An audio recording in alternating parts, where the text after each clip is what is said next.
Hello दोस्तों, स्वागत है आपका मेरे इस YouTube चैनल पर जिसका नाम है टेकी नहीं। मैं नहीं मिर्जा आज के इस वीडियो में लेकर आया हूँ Redmi K20 Pro, जिसकी पिछली वीडियो में मैंने अनबॉक्सिंग और एक छोटा सा डिटेल रिव्यू किया था। तो उसे कुछ टाइम चलाने के बाद मुझे उसके कुछ हिडन फीचर्स जो है वो पता चले हैं। हिडन फीचर्स बोलूँ तो कुछ मेन फीचर्स, कुछ स्पेशल चीजें जो उस फोन के अंदर Xiaomi ने डाली है, उन्हीं को आज के इस वीडियो में मैं आपके साथ शेयर करने वाला हूँ। तो देखते रहिए इस वीडियो को शुरू से लेकर आखिर तक।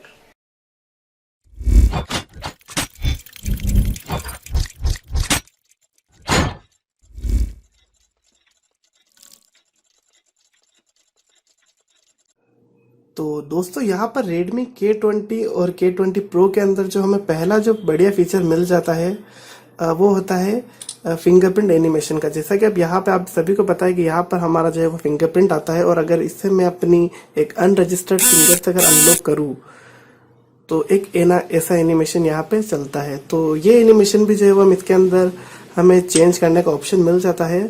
तो उसके लिए हमें जाना होगा सबसे पहले सेटिंग्स में जाने के बाद यहाँ पर हमें जाना होगा लॉक स्क्रीन एंड पासवर्ड में, और यहाँ पर जैसा कि ऊपर दिया हुआ है मैनेज फिंगरप्रिंट्स। तो मैनेज फिंगरप्रिंट्स में जाने के बाद यहाँ सबसे पहले हमें हमारा पासवर्ड कंफर्म करना होगा। आपने पैटर्न लगाया हुआ है तो पैटर्न कंफर्म करना होगा। यहाँ पर मैंने किया पासवर्ड कंफर्म, और यहाँ पर नीचे की तरफ आने के बाद मैं देखूंगा कि फिंगरप्रिंट एनिमेशन का ऑप्शन एक दिया हुआ है। उस पर जैसे मैं क्लिक करूंगा तो यहाँ पर हमें नजर आएंगे 4 टाइप के एनिमेशन, जिसमें से पल्स वाला एनिमेशन जो है जो अभी मैंने सेट किया हुआ है। यहाँ पर दूसरा एनिमेशन रिदम का मिल जाता है जो कुछ इस टाइप का है। नियॉन का एनिमेशन ये, और एक और एनिमेशन मिल जाता है स्टारलाइट का। तो यहाँ पर हमें 4 एनिमेशन मिल जाते हैं। अभी मैं सेट करता हूँ नियॉन का, आता हूँ बैक और लगाता हूँ लॉक, और जब खोलूंगा तो यहाँ पर जो है वो ये वाला एनिमेशन चलेगा।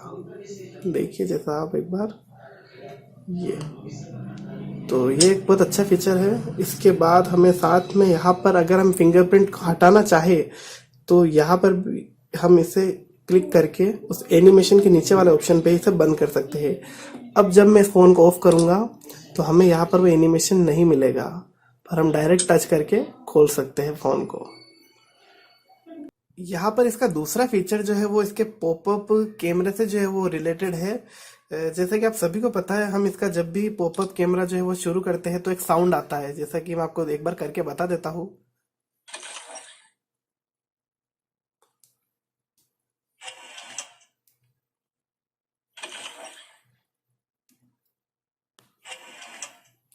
तो ये जो साउंड है, इस साउंड को भी हम चेंज कर सकते हैं।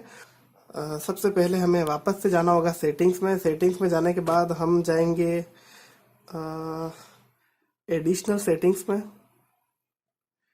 और एडिशनल सेटिंग्स में जाने के बाद यहाँ पर आपको एक ऑप्शन नजर आएगा फ्रंट कैमरा इफेक्ट्स में यहाँ पर सारे साउंड दिए हुए हैं, जैसा कि आप देख सकते हैं।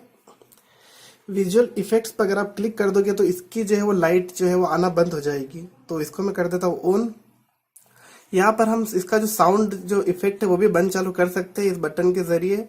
और जो साउंड अगर हमें चेंज करना है तो उसके लिए हमें इन पे क्लिक करना होगा। जो पहला जो साउंड है मैं आपको सुना के बता देता हूँ। दूसरा साउंड, तीसरा, और ये पांचवा, और ये छठा जो मैंने अभी सेट किया हुआ है। तो इनको चूज करके भी हम जो है वो पॉपअप कैमरे का जो साउंड है वो चेंज कर सकते हैं। तो यहाँ पर मैं भी चेंज कर लेता हूँ इसमें। तो ये हुआ इसका दूसरा खास फीचर। यहाँ पर तीसरे फीचर्स की अगर मैं बात करूँ तो यहाँ पर हमें तीसरा फीचर जो वो एम्बियंट डिस्प्ले का मिल जाता है। तो उसको एक बार मैं आपको करके बताता हूँ कि वो फीचर क्या करता है। तो यहाँ पर मैं जाता हूँ सेटिंग्स में जाने के बाद मैं जाऊँगा डिस्प्ले में, और डिस्प्ले में यहाँ पर हमें ऑप्शन नज़र आता है एम्बियंट डिस्प्ले। यहाँ पर अभी मैंने इसे ऑफ किया हुआ है, तो अगर मैं इसे ऑन करता हूँ यहाँ से ऑन हो जाएगा ये।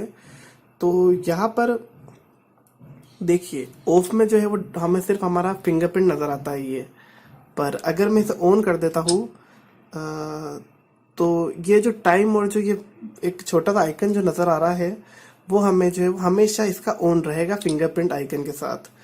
तो जैसे कि आप देख सकते हैं ये अब ये जो है वो हमेशा ऑन रहेगा ताकि हम आराम से टाइम वगैरह जो है वो देख सके। तो यहाँ पर जो ये दिया हुआ है, इसका स्टाइल और बैकग्राउंड ये भी हम चेंज कर सकते हैं। तो यहाँ पर काफ़ी टाइप के हमें बैकग्राउंड्स और क्लॉक स्टाइल जो है वो मिल जाते हैं, जैसा कि आप देख सकते हैं। तो ये एक अच्छा है, अगर हम रात में सो रहे हो और कभी टाइम देखना है तो हमारे फ़ोन को उठा के जो है हम देख सकते हैं। तो ये हुआ इसका एक फीचर। यहाँ पर हम जो है वो इसे टाइम भी दे सकते हैं कि ये जो एम्बियंट डिस्प्ले है वो कब काम करेगा। तो वैसे ज़्यादातर ये रात में काम आता है, तो मैंने इसे रात को 8 बजे से जो वह सुबह तक के लिए ऑन किया हुआ है। यहाँ पर चौथा जो फायदा जो है हमें मिलता है वो इसी के नीचे दिया हुआ है, रेस टू वेक का। तो रेस टू वेक का फीचर ऑन करने के बाद फायदा ये होता है कि अगर हम हमारे फोन को जमीन पे से रख दें, जैसा कि मैंने अभी इसे यहाँ पे रखा, और जैसे ही मैं इसे उठाऊंगा तो ये जो है वो ऑन हो जाएगा। तो एक ये फीचर भी इसका जो है वो काफी सही फीचर है। अ, पांचवें फीचर की अगर मैं बात करूं तो यहाँ पर हमें एक डबल टेप टू वेकअप का ऑप्शन मिल जाता है। जैसे कि मेरा फोन लॉक है, मैं इस पर डबल टैप करूंगा और फोन जो है वो वापस से स्लिप मोड से ऑन हो जाएगा। और यहाँ पर हमें एक और फीचर मिल जाता है, रीडिंग मोड। अगर हम कुछ भी रीड कर रहे हैं तो ये हमारे डिस्प्ले को ऐसे कलर में चेंज कर देगा जिससे हमारी आंखों के ऊपर जो है वो साइड इफेक्ट कुछ भी नहीं होगा। तो वैसे फिलहाल मैं इतना कुछ ज्यादा पढ़ता नहीं हूँ, तो मैं इसे कर देता हूँ ऑफ। यहाँ पर एक और अच्छा फीचर जो है वो हमें डार्क मोड का मिल जाता है, जो कि मैंने अभी ऑन किया हुआ है। इसे मैं हमेशा ऑन रखता हूँ क्योंकि मुझे लाइट डिस्प्ले जो है वो ज्यादा पसंद नहीं है। तो यहाँ पर मैं इसे ऑफ करूंगा तो देखिए आप, ये जो है वो पूरा डिस्प्ले लाइट हो गई है। तो ये जो है वैसे दिन में काफी अच्छी रहती है हमारे लिए यूज करने के लिए। यहाँ पर इसका जो अगला जो बढ़िया फीचर है वो इसका गेम बूस्टर फीचर है। तो एक बार मैं कुछ ऐसे करके बताता हूँ। उसके लिए हमें सेटिंग्स में नहीं जाना होगा, हमें जाना होगा ऐप ड्रॉवर में। और ऐप ड्रॉवर में जाने के बाद हमें यहाँ पर सिक्योरिटी का जो ऐप है उस पर क्लिक करना होगा। सिक्योरिटी के ऐप पे क्लिक करने के बाद यहाँ पर दे रखा है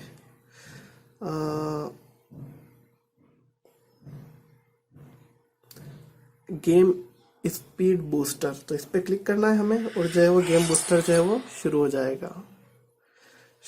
और यहाँ पर जो है हम हमारा गेम्स जो है वो ऐड कर सकते हैं। तो एक बार मैं आपको पबजी बताता हूँ कि पबजी के ग्राफिक्स जो है वो गेम बूस्टर कैसे चेंज कर देता है, उसकी स्पीड और साउंड वगैरह जो है वो कैसे इम्प्रूव करता है। तो यहाँ पर चलिए मैं क्लिक करता हूँ स्टार्ट प्लेइंग।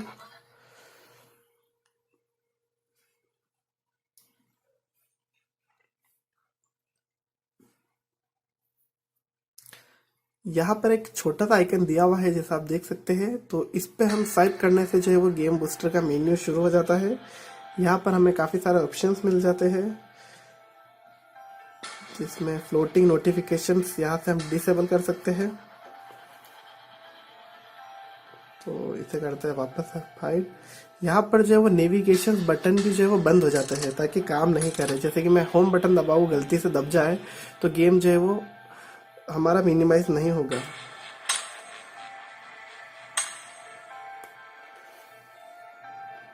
तो यहाँ पर आप देख सकते हैं इसके ग्राफिक्स। अगर मुझे इसके ग्राफिक्स और इम्प्रूव, मतलब देखिए बिना ग्राफिक्स के गेम कुछ ऐसा हो जाएगा। ग्राफिक्स इम्प्रूव करने के बाद कुछ एक्सट्रीम कर दे अगर हम ग्राफिक्स, तो ये ऐसा हो जाएगा।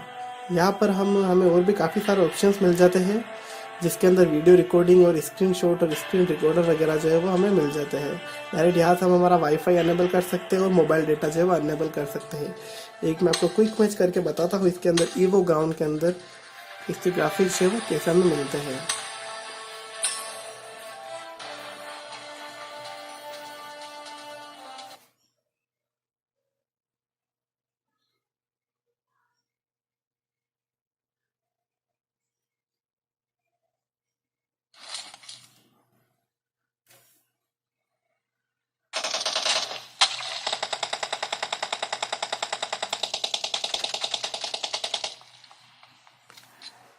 यहाँ पर जो दोस्तों आपको जो ग्राफिक्स है, अगर वो आपकी डिस्प्ले अगर HDR नहीं है तो आपको इसके ग्राफिक्स अभी वीडियो में नॉर्मल लग रहे होंगे, पर क्योंकि इस फोन की डिस्प्ले जो है वो HDR सपोर्टेड है, इसीलिए जो K20 Pro की डिस्प्ले है उन्हीं लोगों को ये वीडियो जो इस PUBG के जो ग्राफिक्स है वो सही से नजर आएंगे।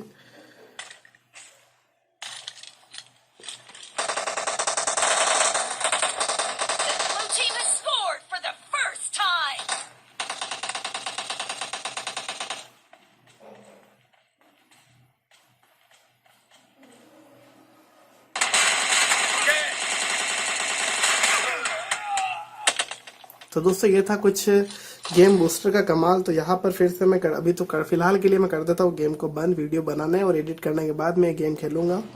तो अगले फीचर की अगर मैं बात करूँ तो यहाँ पर हमें जो है वो ड्यूल जीपीएस का सिस्टम जो है वो मिल जाता है। यहाँ पर आप देख सकते हैं ड्यूल जीपीएस, ये आपकी भी नोटिफिकेशन पैनल में जो है वो नजर आएगा आपको। तो ये ड्यूल जीपीएस का जो काम है वो ये है कि हमारी लोकेशन को इतना ज़्यादा एक्यूरेट करना कि जो दूसरे नॉर्मल फोन्स जो है उनमें जितनी एक्यूरेट नहीं हो सकती हमारी लोकेशन जीपीएस पर, उतनी इस फोन में आसानी से हो सकती है। दोस्तों अगला फीचर हमें यहाँ पे एक बहुत अच्छा फीचर मिल जाता है। जैसा कि मैं आपको बताता हूँ कि यहाँ पे अगर मैं अपना वाईफाई किसी वाईफाई से कनेक्ट करता हूँ, जैसे कि मैंने अपना वाईफाई कनेक्ट किया टेकी नईम नाम से जो मेरे घर पे लगा हुआ है, तो इस वाईफाई को अगर मैं अपने दूसरे फोन से या दूसरे डिवाइस के साथ यानी या अपने कंप्यूटर के साथ शेयर करना चाहता हूँ तो बस मुझे हॉटस्पॉट ऑन करना होगा और मेरा हॉटस्पॉट ऑन हो जाएगा, जबकि मेरा फोन भी फिलहाल वाईफाई से कनेक्ट है। जबकि दूसरे फोन्स में ऐसा होता है कि एक टाइम पर हम या तो वाईफाई ऑन कर सकते हैं या फिर हॉटस्पॉट ऑन कर सकते हैं, लेकिन इस फोन में जो है वो दोनों चीजें एक साथ ऑन हो सकती है। तो ये भी काफी अच्छा फीचर है। अगर हमें किसी वाईफाई से हमारा फोन कनेक्ट है और हम किसी दूसरे डिवाइस से जो है वो कनेक्ट करना चाह रहे हैं तो हमारे डिवाइस के जरिए ही उस दूसरे डिवाइस को उस वाईफाई से अपने फोन के हॉटस्पॉट से कनेक्ट कर सकते हैं। तो दोस्तों अगर आपको ये मेरा वीडियो पसंद आया, अगर आपको ये फीचर्स अच्छे लगे जो मैंने Redmi K20 Pro के बताए हैं, तो इस वीडियो को एक बार लाइक करिए, उन लोगों के साथ शेयर करिए जो Redmi K20 और K20 Pro खरीदना चाह रहे हैं या जिन्होंने खरीद लिया है। अगर आपको भी ऐसे ही कुछ फीचर्स के बारे में पता है तो मुझे कमेंट बॉक्स में जरूर बताइए और मेरे चैनल को जरूर सब्सक्राइब करिए। Thank you. Please subscribe Techie9 and don't forget to press the bell icon to get latest updates on my channel.